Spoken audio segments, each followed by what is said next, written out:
నిజంగా thank you so much sir. అయ్యో thank you ఇన్ని సినిమాలు సీరియల్ చేసి ఇంత ఉన్నా కూడా ఎంత కామ్ గా డౌన్ టు అర్త్ ఉన్నారు అసలు మీరు.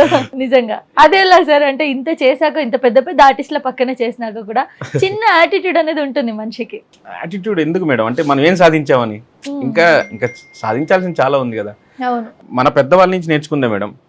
We have to be thankful to each and every second madam, each and every one. అది ఉంటే ఆబ్వియస్లీ హ్యాపీ. రేపటి రోజు ఇంకా పెద్ద స్థాయికి వెళ్ళినా, ఇంకా పెద్ద హీరో Madam. పక్కన నటించిన, మెయిన్ విలన్ గా నటించేసిన మేడం ఇంత ఇలాగే ఉండగలుగుతారా? ఆబ్వియస్లీ కొంచెం మన యాటిట్యూడ్ వస్తుంది. మేబీ రాదు మేడం. పక్కగా చెప్తున్నారా రాదని ఫిక్స్ అయి ఉన్నారు? Very sure. అంటే నా డే వన్ మేడం, నా డే వన్ నేను చేసిన ఆర్టిస్టులు ఎవరైతే ఉన్నారో వాళ్ళలో సగం మంది ఇండస్ట్రీలో లేరు.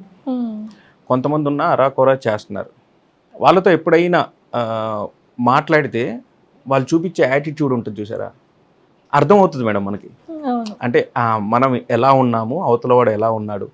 ఎట్ ద సేమ్ టైం మనతో స్టార్టింగ్ నుంచి ట్రావెల్ అయ్యే వాళ్ళు ఉంటారు కదా మేడం, అవును, వాళ్ళతో ఇప్పుడు మనం మాట్లాడే విధానంలో మనకు అర్థం అవుతుంది మేడం. అవును. అంటే అవతల వాడు ఒకవేళ అర్థమైన చెప్పలేకపోవచ్చేమో, బట్ మన సెల్ఫ్గా మనకైతే అర్థం అవుతుంది. అర్థం అవుతుంది. అవును.